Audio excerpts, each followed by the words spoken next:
All right. Well, welcome back, everybody. This is episode 2. So if you're following around for episode 2, that means you watched episode 1, hopefully, and hopefully you're not judging us too hard. Welcome to our new setup. It's under construction. It's still a work in progress. But we're working on things. We'll get some better lighting. We'll make the background even better. But then we don't have a blank wall, so. But anyway, like we said before in the first episode, this is going to travel. So, if you don't know who we are, go watch the first episode. But welcome back. My name is Sean. Name's Jeff. That's an old one. I'm dating myself. Yeah, you are. All right. Well, you're old now too, so. Still on the right side of 30. Yeah, even my wife is 30 now. Oh, okay. Oh yeah. Happy birthday. Yeah. So. Anyway, welcome. Like I said, welcome back. So our basic format is gonna kind of be we're gonna go over some stuff, and then we'll get into our topic. Our topic for the day is cross training. Supplementing your training with other styles, other physical activities, whatever you may do. So that's gonna be our main focus of the day. But you learned anything in the time spent since we last did our first one? Well, I've been reading up on my Nante, and I reread chapter 6. I have actually not read chapter 6. I've read pieces of chapter 6. I haven't read the whole thing. I have. So you have that shared Google Drive. Mm-hmm. So I made like a PowerPoint, and it's going to be updated. Things are going to change with it and whatnot. But I'm trying to turn like my Fridays into like lecture nights. Okay. And so that night was I looked at that chapter and highlighted the kata like we do. Right. I did do that when in my copy. Yeah. And so like I read it and I put it into like a PowerPoint and been reading up on that. Some interesting stuff. Different anyway, it talks about stances, it talks about like the history and like kind of where our kata came from and like who influenced it. So we have a lot more Chotokukion influence than I thought we did. Well, correct me if I'm wrong. Isn't Kion Tomarite? Yes. Yeah. He's Tamari turned Shorin-ryu, I believe. Right. Yeah. Because I remember talking to Hanji Isaac about this before, being like, all our kata are like different from everybody else's. Like they're there, but our kata always seems like much more. I think I said they felt simpler. Mm-hmm. In aspect compared to like what you see everybody else do, and I remember him saying that our versions tend to be the Tamari versions. I think open-ended is the right term for that because it's like speaking about cross training, like I'll train in Shotokan every once in a while, and I didn't understand it when Hanchi, when I first told him about it. I was like, I was thinking about starting up in Shotokan. He's like, yeah, they're very linear. Yeah. And then I didn't really know what he meant by that. And then after like a few weeks or months of training with it, I was just like, oh wow, yeah, everything is so straightforward, and not just like in the kata, but then their applications as well. Again, at least in my experience. So I feel like our kata, like they seem more basic, but that also just allows like a lot more branches of what it can lead to. So that's what I like about our kata. When you're Well, we'll get into this, but before I forget the question, nope, I already lost it. It had something to do with Shotokan and the linearness. I don't know how to phrase it though. Like, it being so straight line, do you think that's because of Gishin's influence of how, like, him wanting to make karate more, I'll use refined art, so like you want to take like strip a lot of stuff out? Do you think that's why it became so linear? Oh, I think from my observations of things, I'm not an expert in it. Good disclaimer. I have no idea what I'm talking about. But again, Funakoshi, I think a lot of people credit him to being like the father of modern karate, and Itosu is the grandfather. And so he was, Funakoshi, I think, was the guy that really brought it to Japan and started to make it more palatable to like the Japanese culture. And so everything, a lot of things became very, good, good posture, very, very strong. Yeah, very aesthetic. And then the sport came along with that. And so I think he molded it perfectly to how the Japanese culture was and like what they value. And it's because then also in that chapter 6 they talked about how the names of the kata were how they were given. Some were literal, like 54 steps or 24 steps, right? Or like in Shinto, the Japanese translate when he made it Gankaku, which was crane on the rock. Like it was a little bit more literal to like what was in it, or like what the tone of the kata was.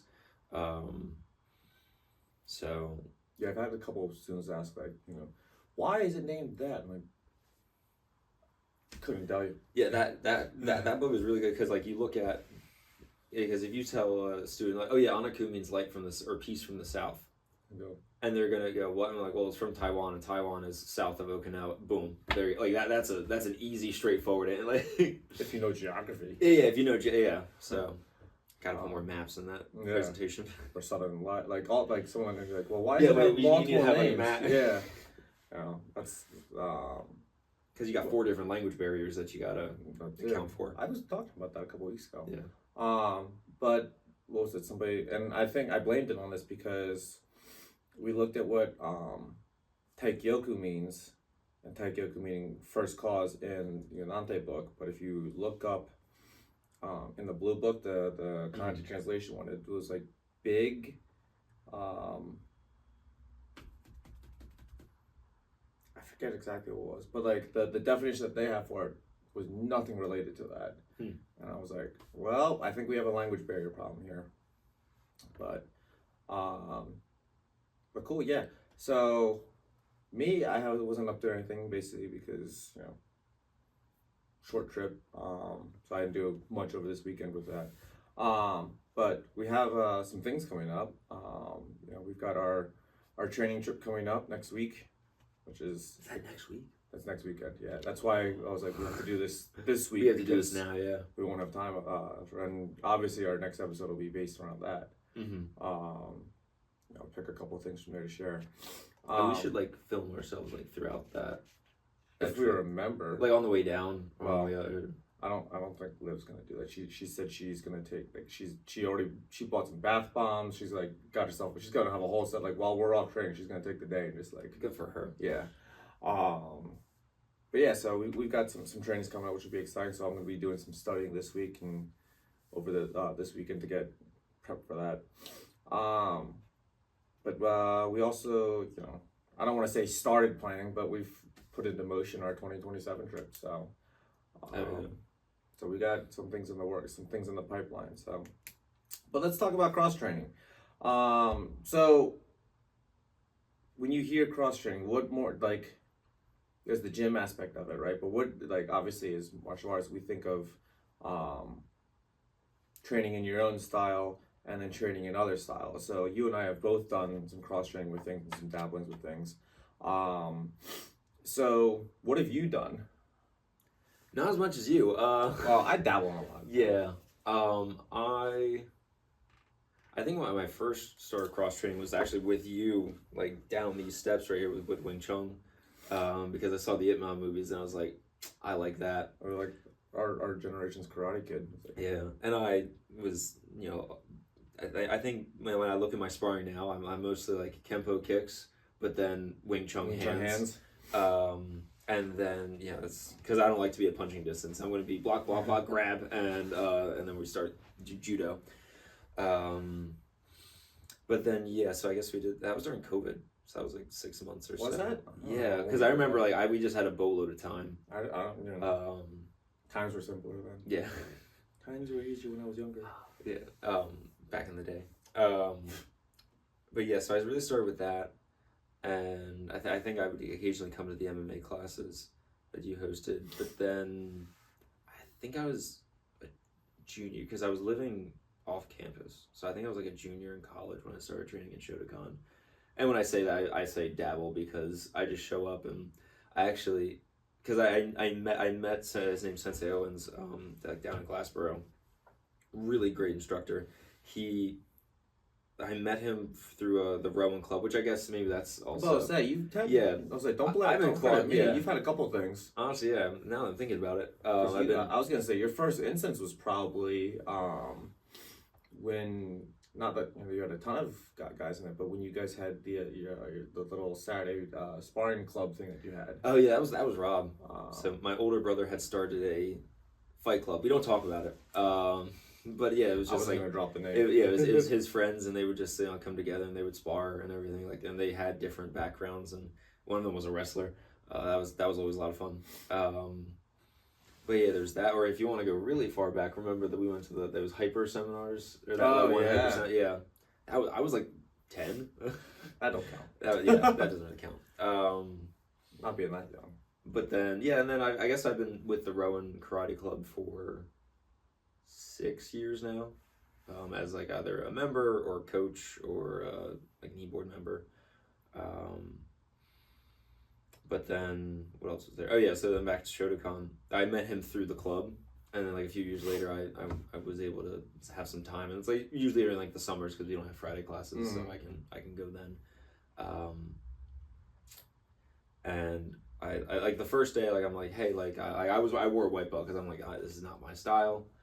Where I wore like my Rowan gi, so it was it wasn't like my school, and it was you should. And the funny thing was because apparently on Fridays they pretty much only it's more like sparring focused on Fridays, and like they're like, oh, you're only showing up on Friday to spar. I'm like, no, this is just the only day I can make it. The only day I can make it. Yeah.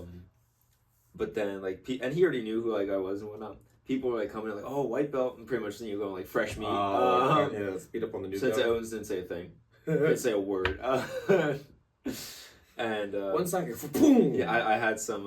We had some fun bouts. And I was talking with my friend Matt, and he's one of the black belts there, and he's like, "Have you trained before?" I'm like, "Yeah, a little bit."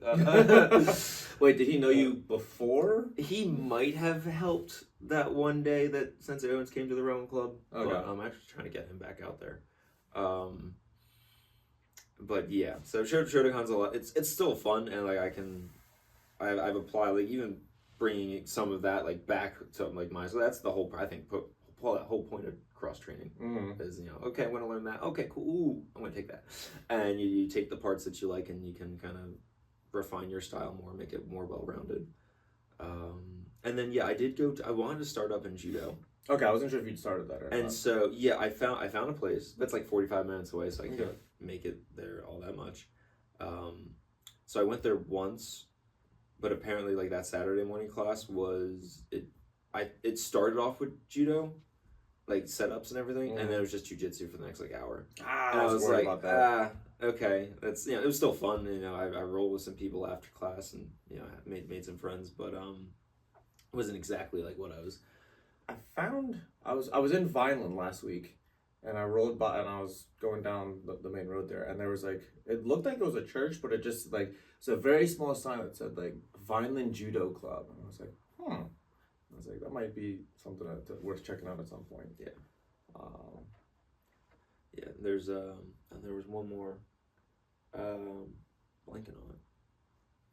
Blankety blank. Well, there's a place off of 45 that I've seen like their sign every once in a while, but like now like I'm if I'm moving out there, I'm like it's like right down the road, so it says self-defense on it, and I go ooh, I'm not a big jiu-jitsu person. Everyone that I roll with, they're like, do you do jiu-jitsu? I'm like, no. And then but then I roll with them, they're like, well, you have something. I'm like, yeah, but you guys always say it's not jiu-jitsu, so I don't say I do it.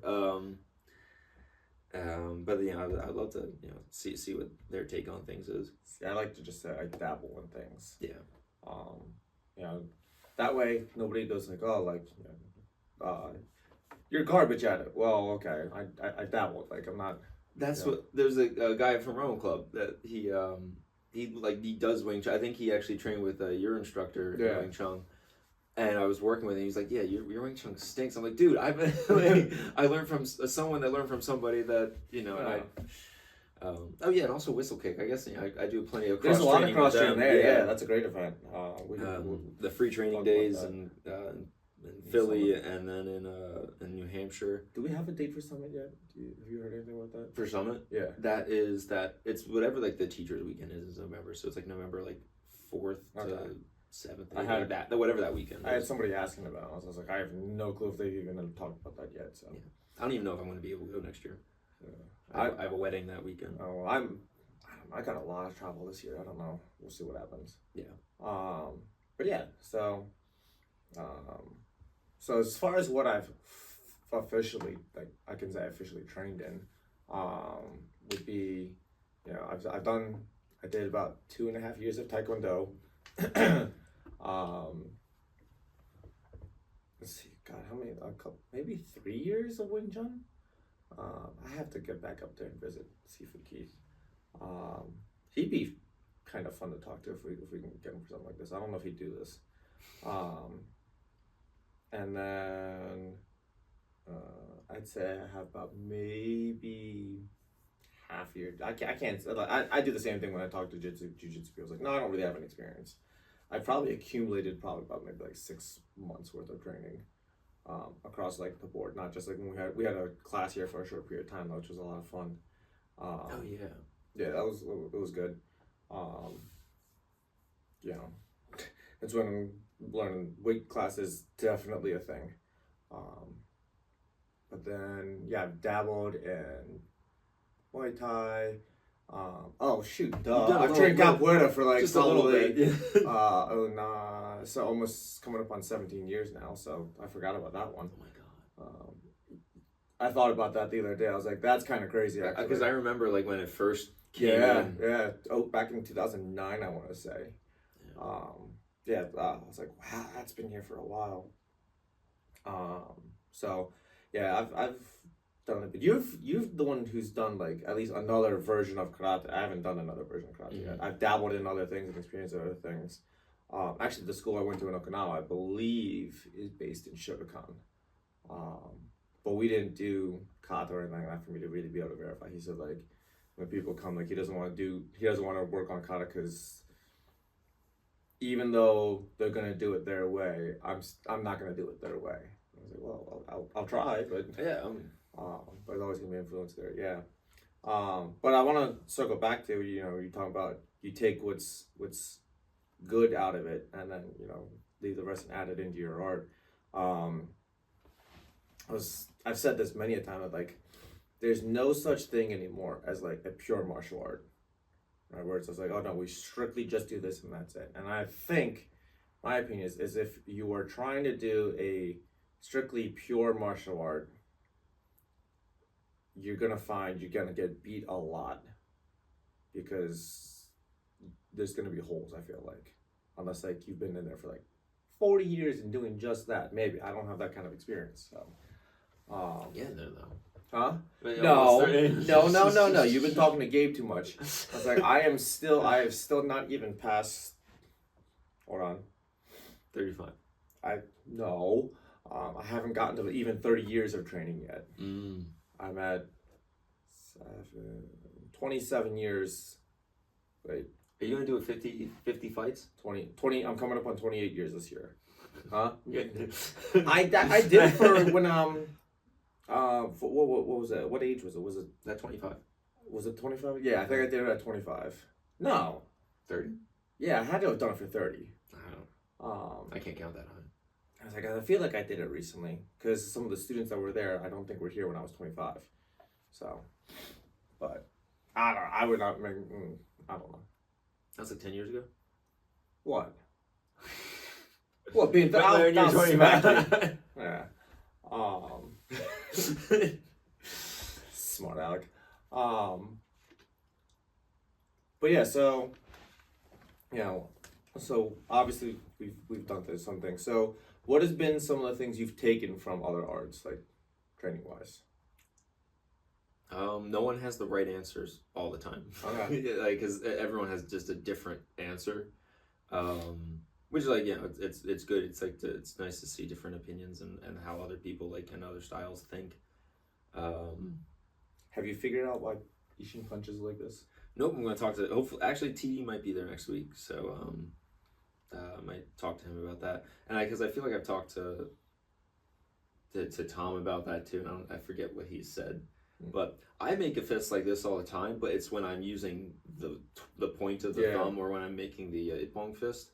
That makes sense, but they don't punch like that. They punch. Yeah. So like, I don't fully understand that, except for if you want to get into some TCM stuff, keeping your thumb straight helps prevent actually like finger locks. Or it's like, and speaking about cross training, the MKA people over in Pennsylvania, like that's where I started learning. They are, I think they're Schrodinger's style. That's why some of our kata look the same, but then they do like all the stuff too. Okay.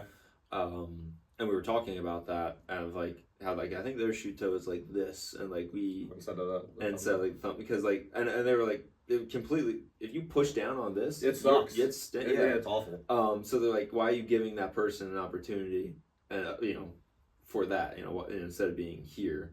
So.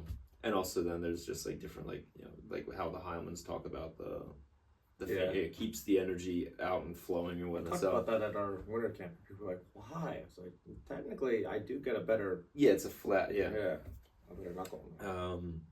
But things that I've taken away, definitely like from them, I learned a lot about the finger locks and joint manipulation. I've only trained with them once. I keep on trying to get back, but every time I'm like, hey, like my dojo's off, can I come? No, we're off too. Okay. That's the biggest problem. Is like our schedules always line up on the same things. I gotta start telling just leaving on Fridays, like leave it to my instructors and go like, okay, you guys keep doing. I got like, let me see what I can bring back here, or like even like Saturday mornings or something. But and then like a lot of Wing Chun. I even found some Wing Chun in Arcata. I think Jesse Enkamp has a video on that. Yeah. But then, training with some Muay Thai guys and at the Rowan Club, learned to get in and out pretty quick. Because I don't want to stay. I don't want to stay anywhere near them or their 8 limbs. And if anything, like I've taken more like, I don't want to say like philosophical things, or just like how, just different ways of approaching martial arts and techniques and whatever. Are there any techniques that like in particular, or the things from the style, like how they do things that you've like incorporated into yours? Like for me, like capoeira like was a big thing that was like, okay, I'm never gonna jing in front of somebody, like that's like that makes no sense. But what it really did do was open up the whole world of like 3D, like of not just like back up, go forward, back up, go forward, little side step, being like, I can actually go fully around somebody, or just also learning that like, it was huge for balance. Taekwondo was where actually I learned like the get in, get out, be quick, be quick, be quick, be quick. So there was a lot of like footwork things that I took from Taekwondo times.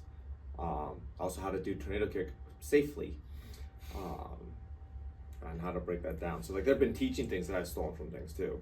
But like I definitely use like a lot of the Wing Chun blocking in my style. See, if anything, Shotokan helps me a lot with making my kata pretty. So you know how. So your tenth of a point. Oh, my 10th of a point. It's all in the hips, and training with them, because we're pretty flowy, and they're pretty rigid. So like I tried striking a balance between the two, and it might have worked. But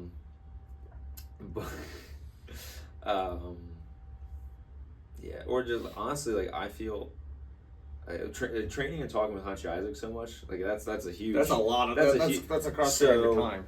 I was going through like, and we have the YouTube videos, and I gotta start taking some of those old ones down, like from like 5 years ago. I look at it and I go, oh, like no, just because it's just so I'm like I don't do that anymore. There's that old video of my go to Shioichin tournament, like when I was a teenager. Oh yeah. And people find me like, I found it. I'm like, no! I might be part of the reason why. Yeah, I'm sure you are.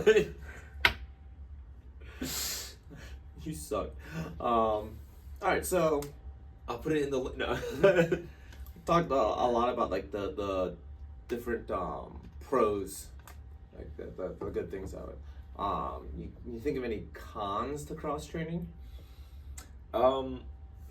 Well, I think it depends on how you think of it. There are people that want to have like a pure art of like, oh, my instructor did it like this, so we have to do it like that. I mean, technically, that's you can infer Odo's keep my kata straight from that.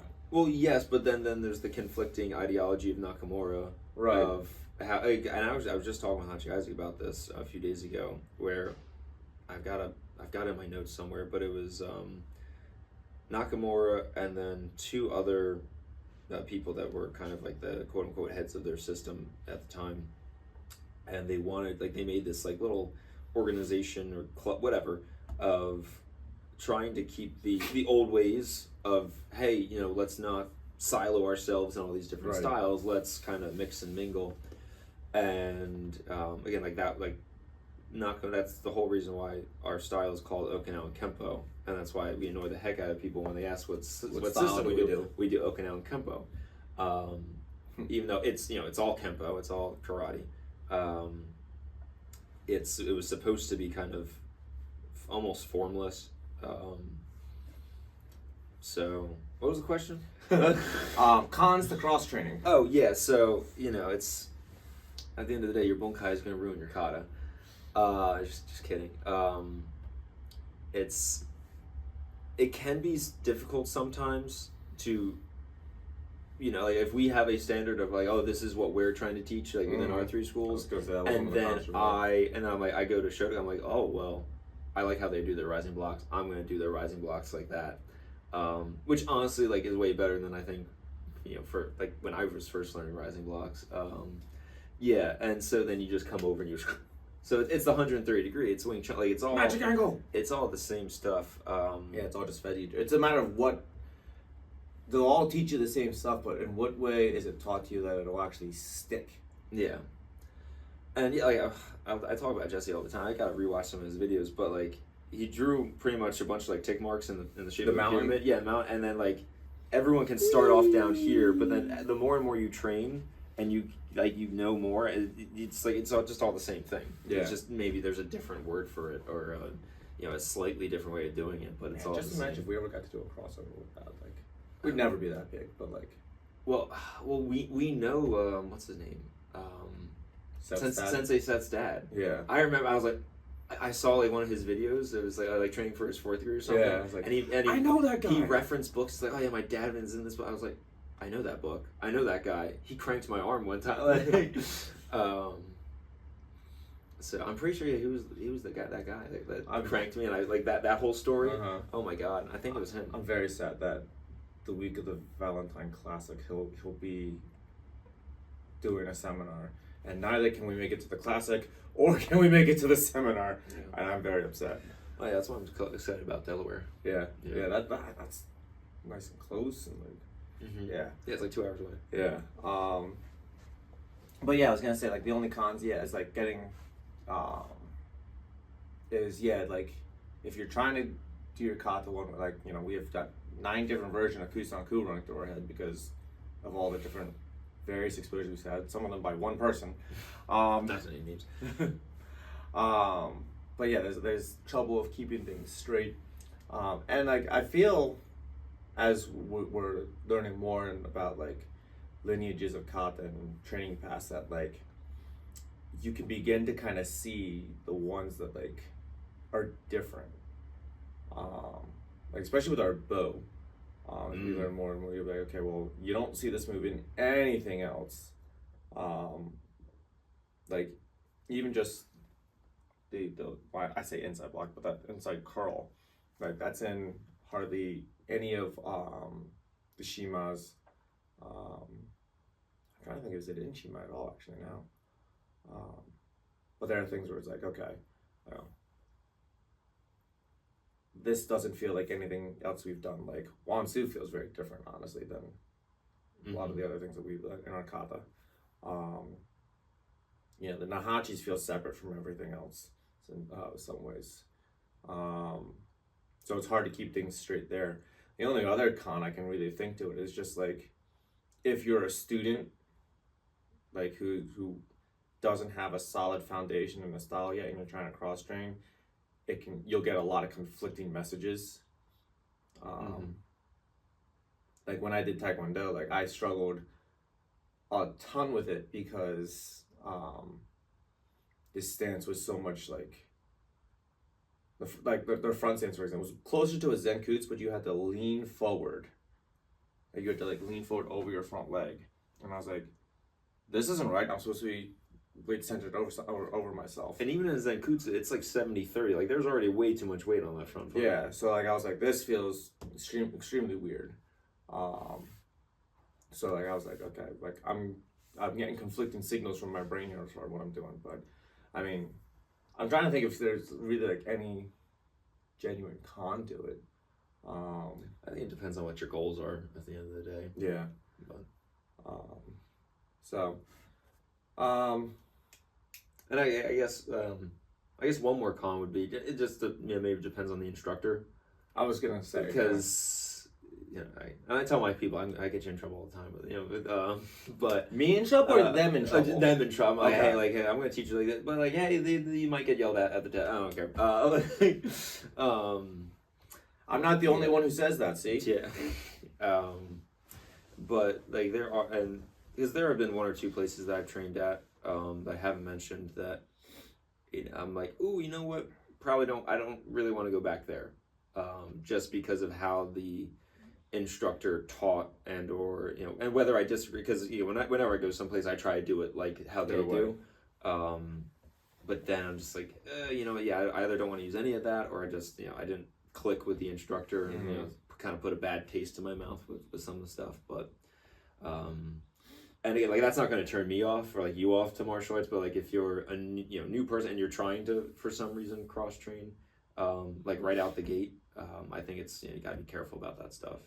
But that's why I like Kempo, because Kempo is already a fairly well-rounded system, because we've got hands, we've got feet. There's judo, there's even a little bit of jiu-jitsu in the base system, but it's kind of a jack of all trades. But then you can branch off into the more I think supporting martial arts, like boxing's really good, but I love sparring boxers because I just like to kick. But if I get close to them, I'm getting hit a lot.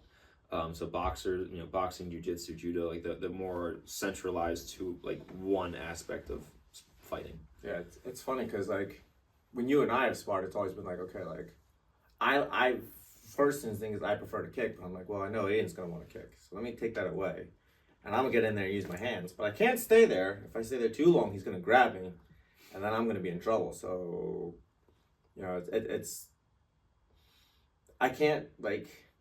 People have asked me for like, do you like choose what style? I was like, not really. Like my base is gonna stay Kempo based. You like Ben 10 it? Yeah, it's like, all right, Taekwondo style, go. I've tried to do that before. But then I've tried that, but then I get my butt handed to me because I'm only trying to use techniques from one thing. Yeah. The students get freaked out though because like, whenever I've like messed around with it, because like. My stance has suddenly changed, and I'll start doing things that they're not used to, and they're like, "What are you doing?" I'm like, "Don't worry about it." Around them. Yeah. I used to do that to, not using Bagua, but I used to do that to like kids when they were first starting to spar. Like, all right, chase me, try and find it. Whoop, whoop, whoop, whoop, whoop, whoop. And they'd falling over themselves. I'm like, haha. Wow. I don't think I ever did that to you. That'd be too nice to what I used to do to you. Yeah, I remember.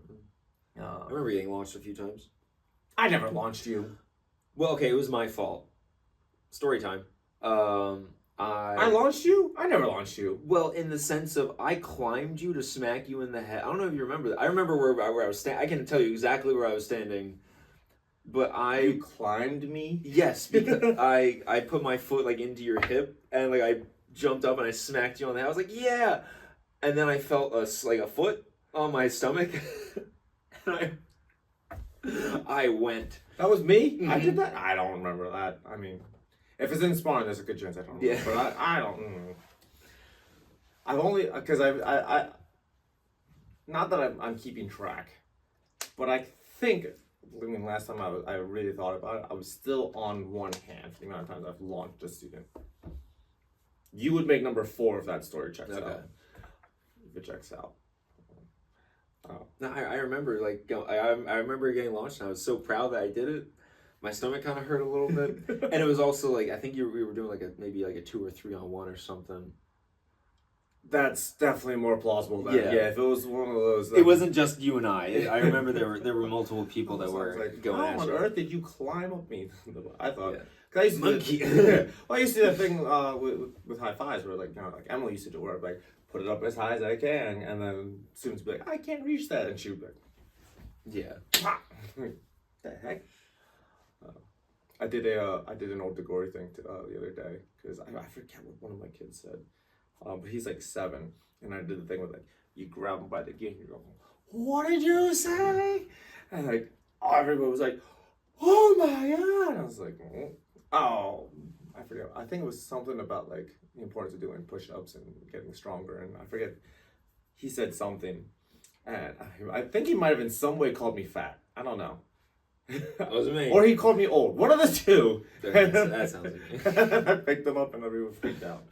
It was like, Drop it. Drop it. I was like, wow, I haven't done this in forever. I was like, who was the last kid I did this to? It wasn't you. It wasn't you. I don't think you ever did that. No, I don't think I was strong enough for that. Hey. I was a little teen. No, because I was like a teenager. I was like maybe like, what, 14 years old? 15, I don't know. Either way.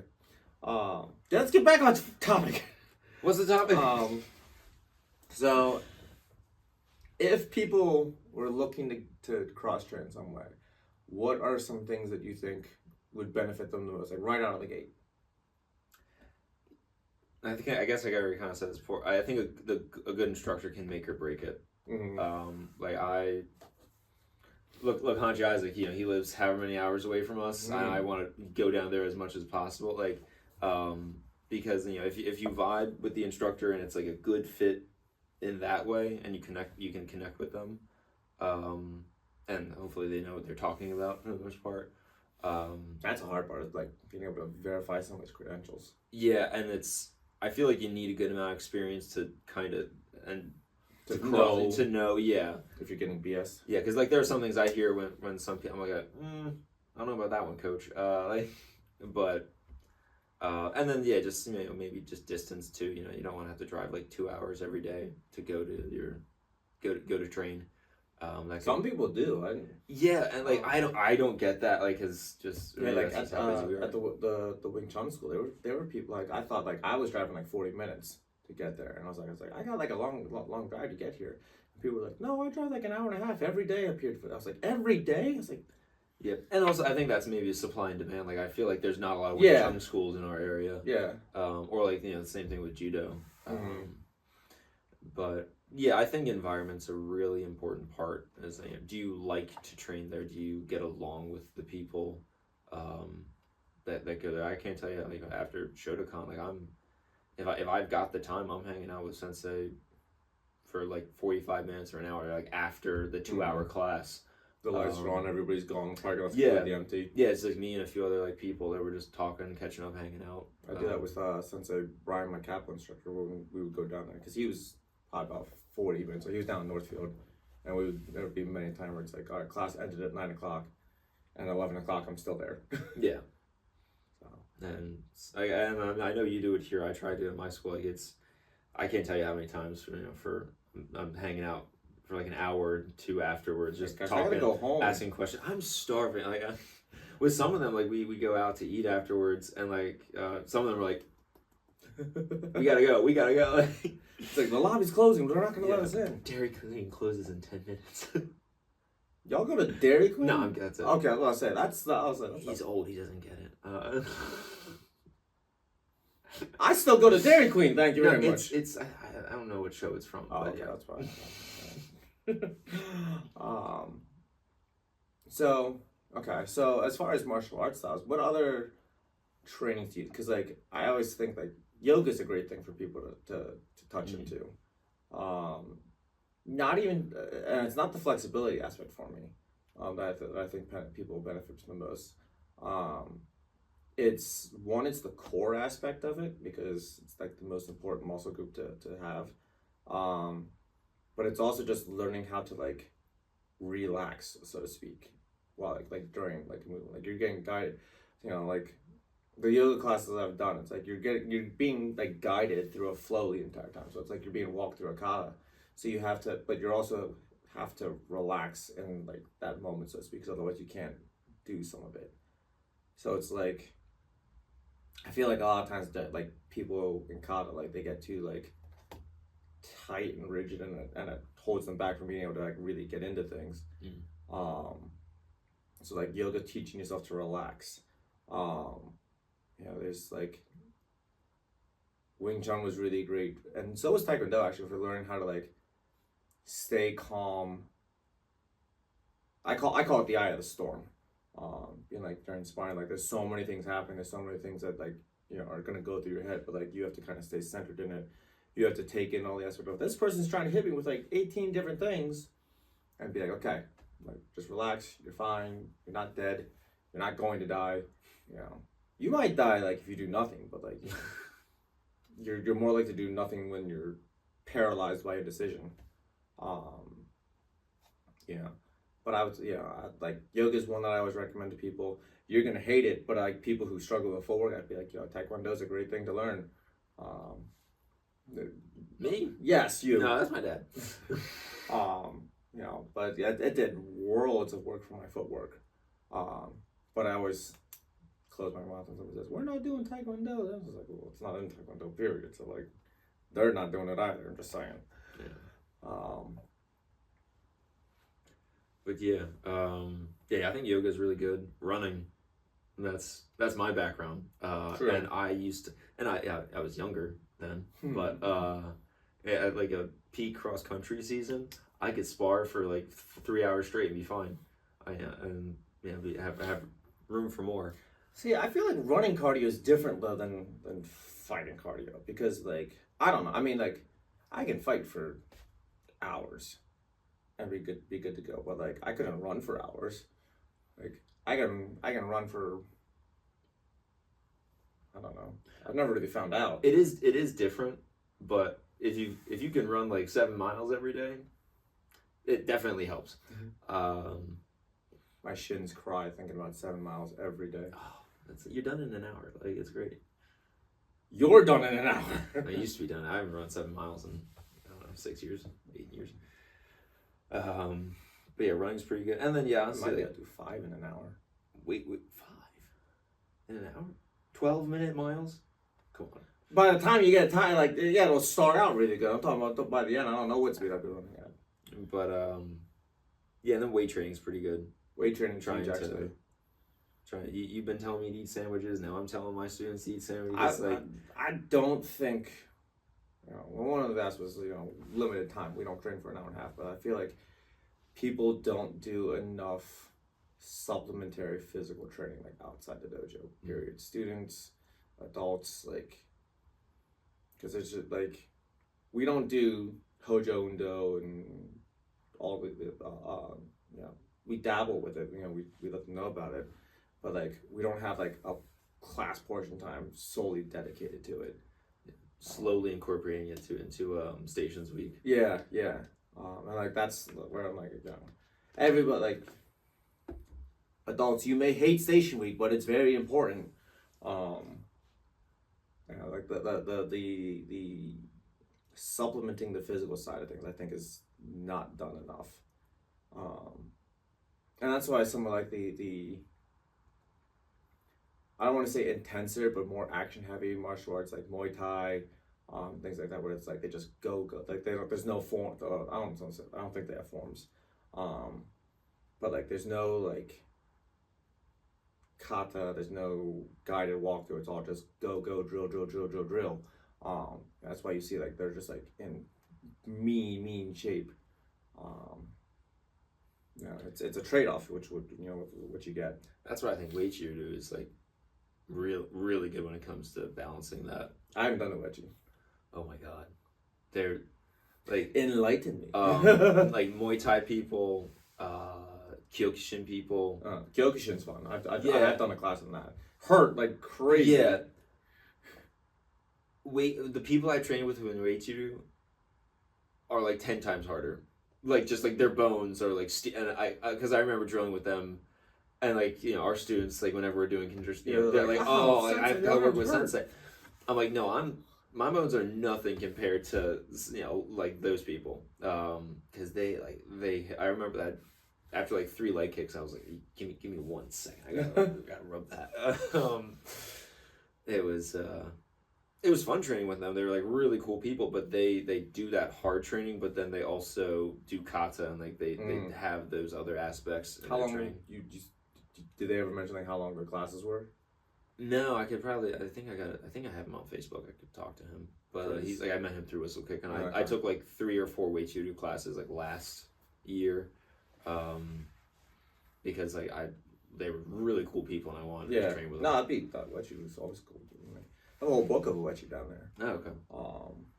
But yeah, I had the same experience with Wing Chun. There were like some people who was like, my arms would be like bright red by the time we're done from all like the hit because they'd be doing like the sand training, like where they just iron palming, and I'd be like, they go, I'm like, oh, okay, it's fine. Like people would be like, I was like, I was fine, but at the same time, what is this? Something I'm scared of. Something that hurts when it hits me. But like there were times like I was never a bruise, like mine was like because I had some conditioning, but like they'd be going and like if they were wearing a ring. Oh, I know. Oh my god, it's awful. Yeah, hey, there's a guy at Shotokan. I don't know if he's had other systems before or whatever, because he's an adult and he does it with his kid. Whenever I've got because there's no mouth guards, there's no gear. And you're on hardwood floor, and it's just like, yep, have fun. Knuckle box. And obviously, like we're not like kicking each other, but there's a guy like I do not want to be anywhere near. Like I don't want to block him. I don't want to because any contact is going to hurt. Like it's just like a steel bar. So I just gotta like move everything and just be very flowy with it. Otherwise, if I try to meet something, it's not gonna be good. You know what that brings my latest side project has been like whenever I meet other martial artists, like, and I find out they're married, I love to see like none of them ever wear the ring. Like they usually like during training, like I've been watching like the IKKF, they always have it off. And because like it just hurts if you hit it. Like they don't like I wear a silicone one during training for that reason, but like I was like, nobody wears anything. I'm like, Well, yeah, I don't train like after the last 4 years. I haven't trained with a watch or like I don't train with anything. I do simply because otherwise I won't keep track of class. And then, I'm just looking at the clock. Yeah, I do both because I'll be like, okay, what am I showing here? It gets in the way a lot. So, but like if we go to a place to train or something, I'm like, yep, can't have that on. Or I take my glasses off and because like why taking your glasses off? I'm not gonna hit you. Yes, sir. Yes, you are. Just in case you really want to. Speaking of, from our first episode, somebody said that they were about to they had just talked like their kid into getting like the safety glasses, like the goggles essentially. And they heard your experience, and they said, "I am never gonna wear them." We've saved one person. They're like, "Oh, I'm never gonna do that now." Like, oh my god. And I was like, well, they had their purpose. Like, I was like, if it's just for class, like they're fine. It's like he wore them all the time. Yeah. I found that very funny. I'm glad you found that. Hey, I didn't have to wear glasses until I was probably about 25. So I got away with it, and technically I still don't. I can still read that. Yeah. I just need it for. Well, we talked about this. Yeah. But like it's just easier at this point. So I never had to worry about that growing up. I was like, oh, I need glasses to see. I probably did actually. But anyway, so. All right, so I think we're coming up close to our time here. Yeah, because it started before, so we're more than 30. We're getting close to there. So, do we have anything coming up? Well, When you talked about that Delaware training, right? Yeah. When's that? That's in March. That's the same weekend as the board breaking challenge in March. Okay. So March would kind of be our next big thing. I mean, aside from our trip coming up. and we got the winter camp with the Heilmans. Oh shoot! Yeah, that's right. We've got some like every Valentine's month weekend, now. Yeah, January, February, March. So it's gonna be a very very busy spot. Well, I think that's kind of because this is kind of like also our cross trainings now, just in different karate styles. So, yeah. And like you mentioned way back earlier that like we bring it back and see what we can incorporate in. So like this has kind of been like our cross training, pulling back into things. So like, you know, talk about it's hard with our schedules to be able to go out and do these things. So it's like kind of cool now that just in the first quarter of the year alone, we've already got 30 things lined up. And then we have, April. No, he wants us to come down in April. Oh yeah, so we got lots of stuff coming up. So, but yeah, that's gonna do it for episode 2. Talking about cross training again. This is still new for us. I think we were a little bit better at staying on contact. I think with this one. But you know, let us know questions you guys have, ideas. This is still evolving, so you know, be nice about that. But yeah, we'll take your feedback, and as far as you know, evolving this. But you know, yeah, let us know topics you'd like us to cover, questions you have. You know, if we mention something in this you want us to further expand upon, you know, maybe we'll do an episode of just like Q&A, like so and so Mike user 527 asks this question. We're gonna live stream one? No. Well, you're in charge of keeping track of comments. I'm just in charge of this. I don't know if anyone will come. Actually, no. I only did put up the last one on YouTube, like last night. I told a lot of people in June they couldn't find it. Yeah, so I don't know why. I forgot to because it was unlisted for when we were like beta testing and be like for feedback. But yeah. So you know, evolving process, people. But yeah, we'll catch you next time, and we'll recap our training trip. That's gonna be our episode on the next one. So. This is on YouTube. It's also on Spotify. Most people were finding it on Spotify. So it was public on Spotify. Some students open a Spotify account specifically to listen to this. Oh really? Okay. I was like, how do you? It's 2026 and you don't have Spotify. I don't know. People have Apple Music or other. Apple Music. Apparently, Amazon Prime has its own thing. Yeah, Amazon Music. I didn't know that. Yeah. There's also YouTube Music, and there's just Apple Podcasts, and there's, I won't name names. One of my students is stuck with a Pandora. Wow. Yeah. Heard that in a while. Yep. I was like, you can't even search for anything on that. But anyway, we'll catch you guys next time. Bye. Bye.